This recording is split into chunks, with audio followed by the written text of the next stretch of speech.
You're listening to The Media Room, hosted by media expert and author Vanita Kohli-Khandekar.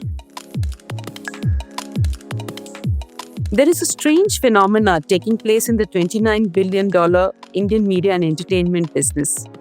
There's a whole generation of media tech firms that are rising and servicing the world. In a two-part series, I will take you through 3 such firms. Today's episode is about an established, successful firm which clocked revenues of just under Rs 900 crore in March 2024. Amagi was founded in 2008 as a targeted ad solutions firm. It eventually pivoted to cloud-based content management. It all sounds very tech, but essentially, Amagi provides the backend to some of the world's largest broadcasters and streaming companies. To tell you more about this, here is Amagi's co-founder and CEO, Baskar Subramanian. Hi, Baskar. Welcome to the Media Room. Hi, Vanita. We met in 2008, I think, and that time Amagi had a different shape, and now it has a different shape as a media tech company, as I call it. So before we get into past or present, just give us a sense to my listener on where in the media ecosystem does Amagi sit? What exactly does it do? What is the place it occupies? So we are a media technology company. And if you look at it, we are a child of a market change that's been happening, right? So obviously, the first thing that happened in the industry is that all of us moved to streaming as consumers. So streaming started. The moment consumers started consuming through OTT platforms, the big change is the factory at the backend, the cloud factory, or what we call the factory at the backend, where content was getting created was wanting to change. Because broadcasters and large enterprises have to now look at a completely new way of reaching consumers. So they wanted the whole processing, distribution, monetization, all the pieces had to change for them. The second big trend line that's starting to happen is globalization. We're all seeing, Vanita, that we are all starting to consume content across the globe, very, very different, be it K-pop or Korean drama or Japanese anime. We're seeing content, and Bollywood obviously has been a big push that's happening across the globe. So both globalization and the whole idea of streaming led to 2 big problems for content creators and owners worldwide. One is, if I'm a TV network and a broadcaster, I was very, very riddled by a lot of hardware, satellites and equipment and real estate that are actually driving it.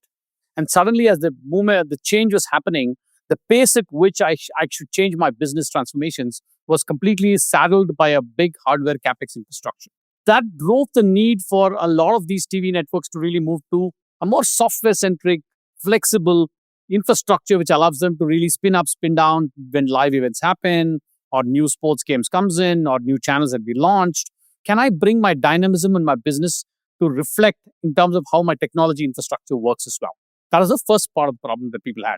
The second is when you're distributing content worldwide, suddenly the world is different changed. It's unlike a satellite mechanism of where you're only doing it for your country or a region. Suddenly you're talking to hundreds of different platforms where you need to take your content. You need to target advertising. You have to localize the content, a whole slew of complexity that came in. The world there is where this is a 2017-18 timeframe. That was the world that the world is changing in the content world across the globe, right? Primarily with the US, followed by EMEA and other places that we started seeing that change. What's the opportunity that Amagi looked at is, can we be the tech fabric in the middle, connecting content owners and creators and broadcasters to modernize their whole infrastructure and eventually be able to distribute it worldwide wherever they need to go? That's what we do today, Vanita. So we are the tech backbone for lots of TV channels, both traditional and new ones, enabling them to run everything on a browser, sitting anywhere across the globe with no real estate of whatsoever.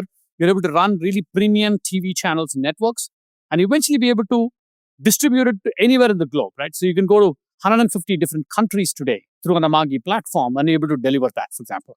And the proof of the pudding is last year we ran Olympics, which is the most premium event in the US for NBC on a cloud platform that Amagi had built.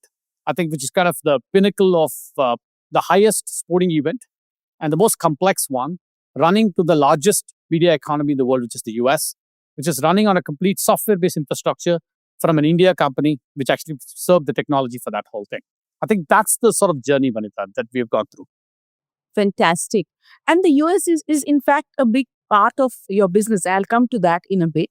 But you're talking about NBC, which was, if I was to use an old fashioned term, linear in that sense. It's a large broadcaster. But this transition for linear companies to a backend, which is fully digital, I can understand. But how does streaming come in? Where does streaming fit in the services that you offer? On demand video. So fundamentally, if you look at it, is right, all the content owners, doesn't matter they are traditional or otherwise, eventually their fate lies in success in their streaming operations eventually, right? Because the world is really progressing towards that. Obviously, if you take a case of an NBC, and again, I'll talk about multiple examples, but NBC is an example. If you look at it, it's a traditional linear channel creation company. They made $20+ billion on that sort of a product and they offer it. But their problem was streaming was starting to happen. Netflix has started to happen. How do I kind of counter that sort of a new distribution models? For example, NBC created Peacock in 2020-21 timeframe, for example. Peacock is their flagship direct-to-consumer strategy that they actually been building. If you look at it, the back end of Peacock, where there's a lot of sports that's happening today, or even bringing linear experiences or on-demand experiences, powered by Amagi today, in terms of, if you look at the Olympics, for example, Olympics is a live event where Amagi prepared all of this. It was available on cable and available on Peacock through the same platform infrastructure that we provided. So the back end, Vanita, is independent of whether you are a traditional going to cable satellite or to OTT platforms is not so relevant, because the back-end infrastructure on which you're going to do things, basically to process your content, prepare it in multiple forms. If you're a live, for example, you're producing your content, for example, in sports and news and others, is going to be the same, independent of whether the consumption is happening on a digital streaming product or in a cable product, for example. That's the unification that's happening at the back end. Does the cable have to be two-way for this thing to work? No. But if you look at it, just to give you context, right? So if you look at it, what we call as a glass-to-glass strategy, right? One glass is the camera. So what I'm talking about is the glass at the camera level, and there's a glass at the television or the phone where we are accessing content. Now, the first glass, if you go back to the left of the glass, which is the camera, a signal comes from a camera today, you capture that whole signal, take it through the whole process on the front. That's what Amagi does today. We produce the content. That means the camera feeds come into a cloud infrastructure on a software. We're able to then take multiple camera sources, commentary, graphics, statistics about the whole thing, and eventually blend them into a feed, or what the TV feed that we all see, for example, go through an advertising model. So if you're watching it in a Geo Cinema equivalent, for example, in the US context, we do targeted advertising on individual level. For each one person or a viewer on every television that you're watching in a TV device, we do different advertising. The same feed could go to a cable through a satellite uplink, which we don't really control. After that, it doesn't matter for us. So the preparation part is exactly the same, independent of whether you're taking through a digital network or through a satellite network. In this scenario, for example, I'm talking about. On cost and is this a capex kind of job, or is it because when you're saying cloud, I'm assuming there's some ongoing component here and there's a one-time component. So on cost, how does it compare with anything else we know? The earlier one would have been uplink, downlink, and the whole shindig. But how does this one work on costs and on? I'm assuming it's much less clunkier than the way we did it earlier. So. Okay, I'll answer the second question and come to the first one. Absolutely, Vanita. This is because it's a modern infrastructure and you're connecting things on a software APIs, right? So you're not connecting through wires and cables and hardware. So literally zero hardware in most places, where you're actually taking from the camera and be able to get the television device. Everything is software. So you're clicking mouse buttons to get your jobs done. You're working on a browser. That's the fundamental aspect. Now, coming back to cost structures, if you look at it, there are 2 or 3 vectors how people are looking at it. First is, well, the whole capex model has gone away. In this case, there's no capital expenditure. If you look at the old world, if I was a channel, I would go do my deals with my cable and satellite platforms. I have a 5-year deal. I know how much money I'm going to make. So I come back and actually invest in capital infrastructure, which I can do. Unfortunately, that world is gone. There's no 5 years in this world. Nobody knows what will happen in 5 years. So essentially, the dynamics of the business changed. So cloud lends itself to become an OpEx-driven model, fundamentally. So our customers' biggest value that they see, and obviously CFOs are learning through this process of starting from moving from a capex model to a completely opex model, where you're only paying on a per year basis, literally, or per month basis, right? That makes a huge difference, number one. The second biggest difference, Vanita, is because of the uncertainty in the environment in terms of both growth and in degrowth, because nobody knows how it's going to happen for each one of these companies. The biggest challenge is you can spin up and spin down on-demand infrastructure for specific things. I'll give you a case in point. Is we work with a company called DAZN. DAZN is the largest sports OTT operator in the world. They do thousands of events, tens of thousands of events a year. Now, their problem was, I don't even know how to predict how many games on a per day basis that I have to do, because they do about almost 40 different games, starting from ping pong to the Bundesliga to La Liga matches in soccer. They run everything fundamentally across. They do from Japan to Italy to France to Australia to all the places, for example. The challenge for them in a single day, they could have up to 200 matches of different events happening simultaneously in a day. And the next day, it will be only 40, for all you know. And if the during season, it picks up, and then sometimes it doesn't happen. Now, hardware was an impossibility in this case. They couldn't really know, should I buy 200 equipment and keep it? And suddenly new rights come in. I have no idea to protect between my business. So business and operations were not matched, both in terms of the dynamism of the business that they had, as well as the cost structures of the business. Now with cloud, it makes it so superbly good. So it's not about even cost effectiveness. Today, I can say, hey, I'm going to buy a rights for a particular event.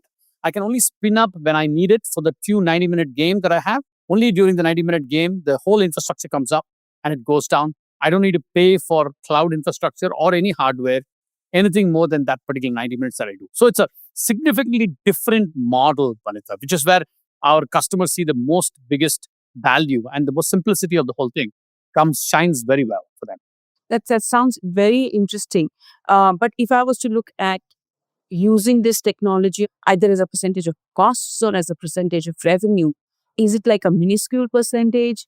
I'm assuming it's variable, but nevertheless, if I was to look at it on an annual basis or on a P&L basis, where does that stand? So largely, if you look at it, right, if you look at a spectrum of cost structures and how technology spending has happened in the media business, I don't know much about India, but across the globe, when we look at it, it's anywhere, if it's a traditional broadcast TV network, they spend about 5% of the revenues in technology. And if you are an OTT major operators, you typically about 8 to 12%, depending on really the amount of investment cycle where you are from a maturity standpoint. This is sort of the on an average that they spend in. Obviously, content cost is the biggest cost. Then it's cost of marketing, distribution. All of that is the next level of cost that happens.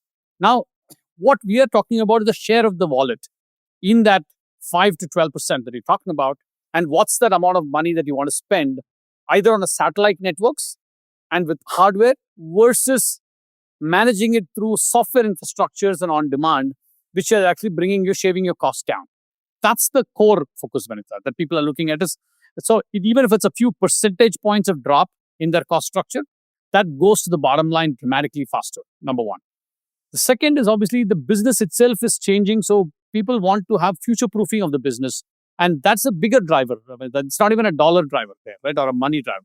It's literally driven by, I may not be able to survive this business or grow this business or match the dynamics till I actually have a very flexible operating infrastructure through which I can go through the process.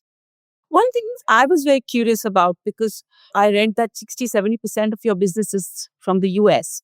The media business generally globally is challenged, and it's not about legacy versus streaming. Even many of the legacy players have strong streaming brands. You mentioned NBC in India. 5 of the biggest OTT brands come from broadcasters. So it's every which way.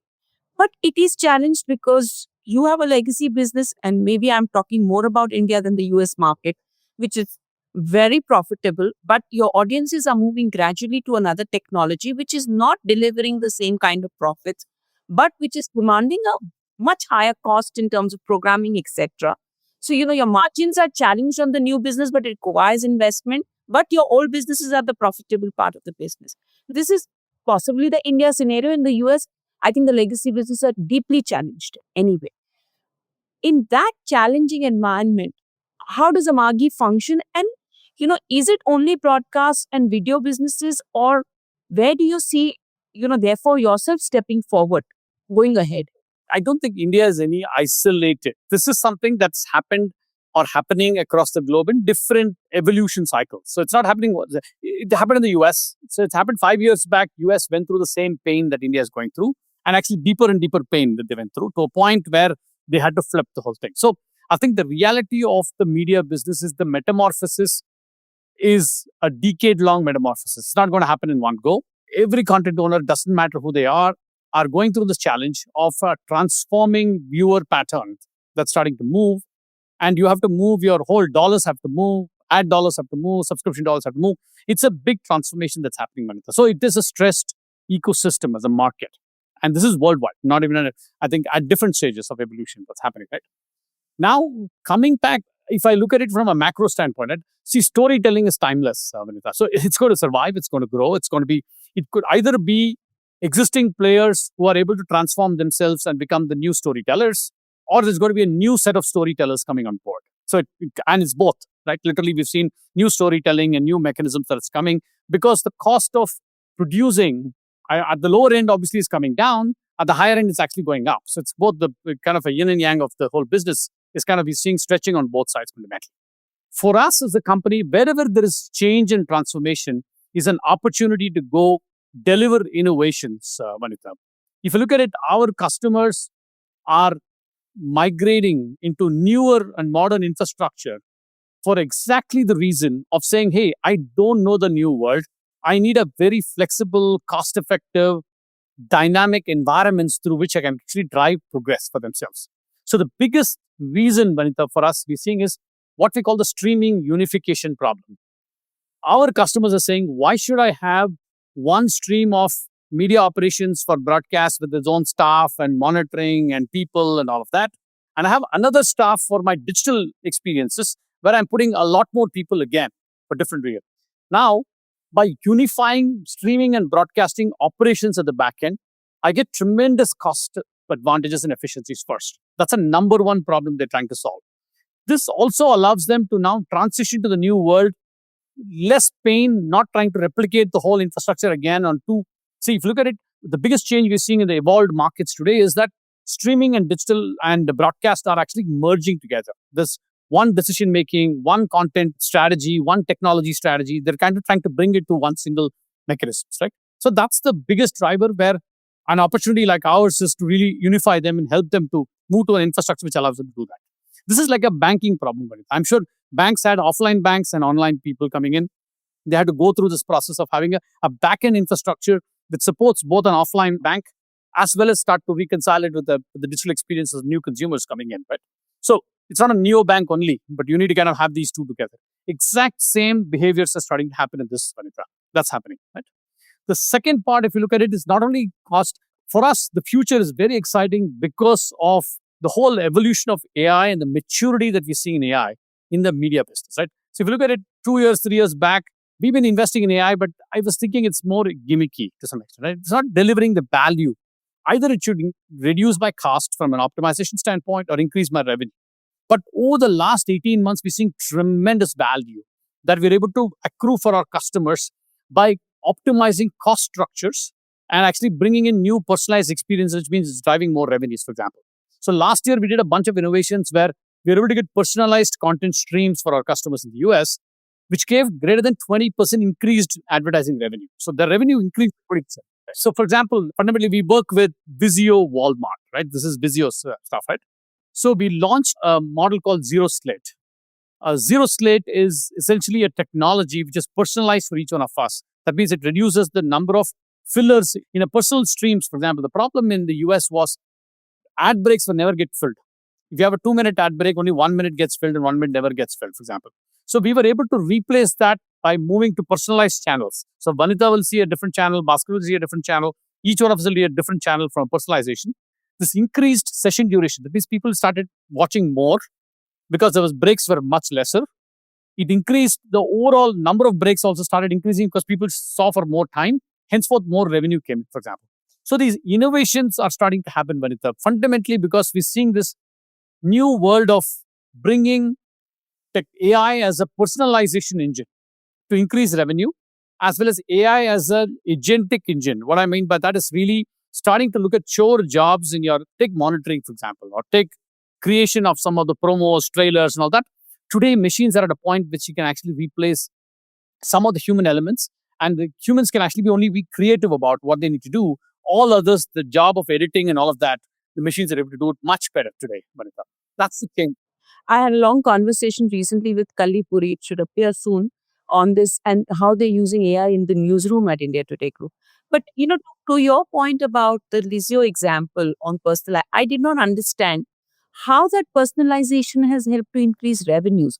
Because okay, I'm getting a personalized stream. I'm very happy. You're getting a and how much more personalized it is. Let's say in the case of a sports match or something. I mean, how much personalization is possible there? No, okay. Sports match, obviously, we're all watching the same set of content, Vanita, but not true in other genres of content that you're watching. Obviously, if it is suited to you, you start to watch more and more content. So the duration of the content viewing behaviors are increasing. When you increase, there are more ad break opportunities. Because you have more ad break opportunities, you make more money. That's the sort of the logical steps that happen. Okay, that's the part I wasn't getting. Baskar, a large proportion of your business is, I think, US and then UK. India is pretty insignificant, and considering that we generate, I don't know how many billions of hours of video in this country. I'm curious why that is so. Is it that you started by offering in the US, or that market was ahead on the evolution cycle and that's how it happened?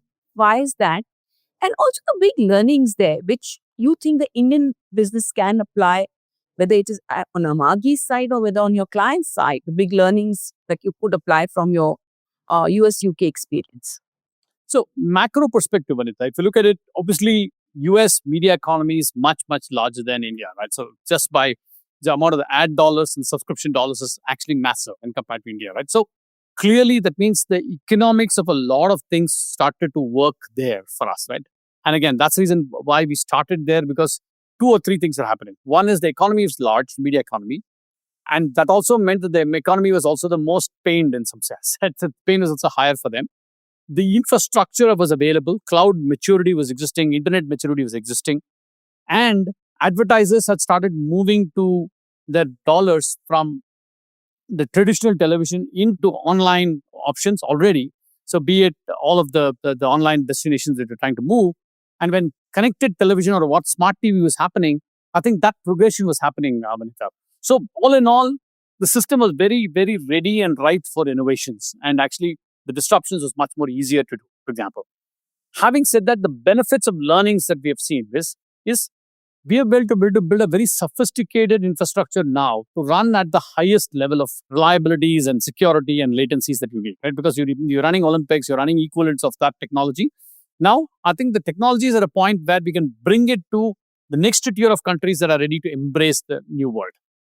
The unique aspect in India, I'm sure you've seen it more than all of us, is the advertising is a lagging in India from an indicator standpoint. For the digital advertising, for example, or the CTV advertising has to grow.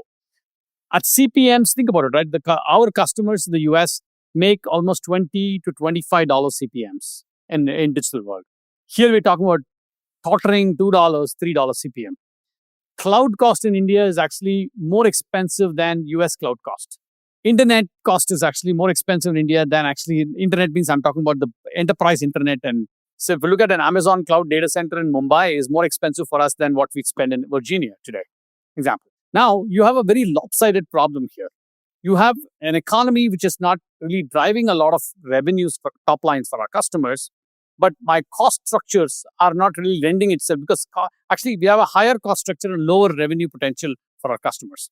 That's the fundamental problem, Vanita. Unless we see more and more advertising dollars moving here in volumes, it may not be in CPMs. It could be in just volumes of dollars for our customers because we have viewership. We have billion plus people. So clearly viewership can drive that compensation in some sense.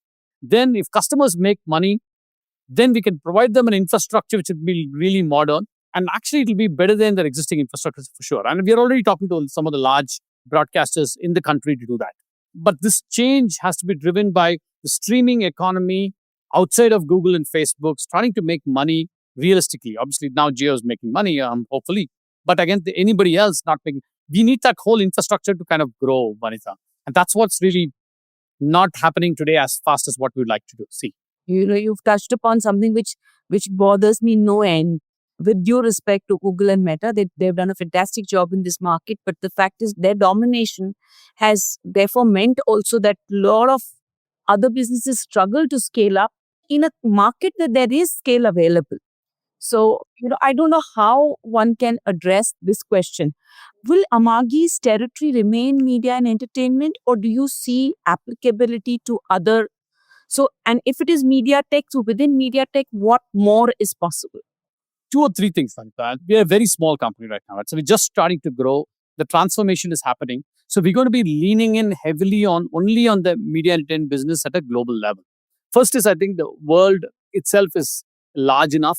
We are too small in this whole transformation. We're very, very in the early phase of the transformation of people wanting to modernize their infrastructure. So that's going to be a big part of our growth process for the next, at least for the next 5 years plus years, Vanita. Obviously, AI is providing a lot more, supercharging the whole efforts. I truly believe it's increasing our overall total available market in terms of making it much, much larger for making our customers more productive. I think that's the biggest change. We will lean in on this, Vanita, for the next, at least forthcoming future. That's going to be our biggest focus for us because it's large enough for a company of our size to really grow that first before even looking at any other markets at this point in time. Super, super. One last question, which I skipped this one. When you deal with companies like an NBC or anybody else in the US or in India, you're dealing with companies which have made professionally generated content for decades. But there is a whole new ecosystem of user generated content. And it's not just a meta kind, but there's TikTok and there's a whole lot of other companies. Does the backend change at all when it comes to the nature of content? When you're talking camera to camera, would you have a role to play in the user generated ecosystem at all? Absolutely, Vanita. And again, we have, in fact, internally as well as two product lines. One is more enterprise centric for the likes of the NBCs of the world, who are very complex, multiple tech operators running your system, hundreds of people operating your system. It's a very different beast altogether. Versus we have hundreds of digital first companies which work with Amagi today. These are people who come out of the YouTube world and wanting to create their own stories and build their own brands, TV brands today, for example, right? So these are companies that we work with today.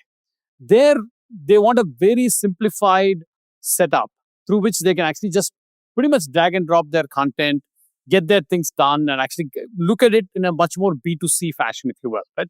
So we have two distinctly different products, Vanita. One focusing on large enterprise players and their complexities and their needs for reliability and security, and is very different. We have another product which is shrink wrapped as a platform for smaller media companies, which are really dynamic, new folks who want to really have everything as a digital first experiences, for example. We have two different products. So absolutely, yes, that we support these two economies with two distinctly different solutions, this is very rapid, fast, you can get things done. That is more enterprisey, heavyweight, operator training, a host of very, very enterprise focus in terms of how it happens. Quickly, your big clients in the US and your big clients in the UK, just a couple of names which give my listeners a sense of. Absolutely. So if you look at it, NBC, Comcast, which is the largest media company in the world, right, today. So we kind of support them in the US, in UK, in Latin America, all their markets that we do today, for example. We work with Sinclair, which is one of the largest news network in the US. So we work with them where we are going through a cloud transformation of all their local stations to move to the cloud. That's a big part of our customers. We work with WarnerMedia Discovery in the US, supporting all their digital, what we call free ad supported streaming platforms at the back end. We support that. We work with Fox in the US. We work with A&D, which is arts and entertainment in the UK and in the United States and in the US, for example. So largely, Vanita, we work with 60% of all the top 100 media brands in the world. So we've touched everybody. So we're kind of starting to work with everybody across the world. We work with BBC, we work with Astro in Malaysia, Fuso, pretty much all parts of the business, wherever you see some. So we work with ITV in the UK, which is a pretty large broadcaster in the UK, for example. And we work with Televisa Univision in Mexico. We work with Globo in Brazil, which are the largest networks. So pretty much we work with 60% of the largest top 100 media brands. Super. That is really good. Thank you so much for this, Baskar. And I find this thing, whether it is your company, and I'm talking to a lot of media tech startups right now, and I find this whole thing of media tech coming out of India, but it's actually doing a whole lot of work globally. Of course, Prime Focus is a much bigger example with DNEG, etc., which is doing special effects.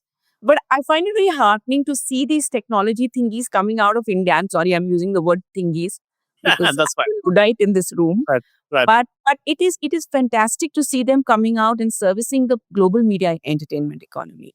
This is why I was very keen on talking to you. Great. Thank you, Baskar. Thanks, Vanita. Thank you very much for this.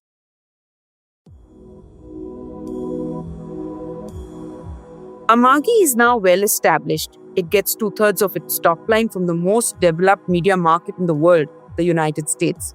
There are now over half a dozen media tech startups, as I call them, from India that could become the next Amagi or even bigger. They have created interesting AI-enabled products, managed to raise money from investors, and get customers from outside of India. In the next episode of the Media Room, I will introduce you to two such media tech startups. The first is Frammer AI, set up by Suparna Singh, Arijit Chatterjee, and Kawaljit Singh. And the second one is Neural Garage, which has been set up by Mandar Natekar, Subhashish Saha, and Anjan Banerjee. Tune in then to the next episode of Media Room in the next week.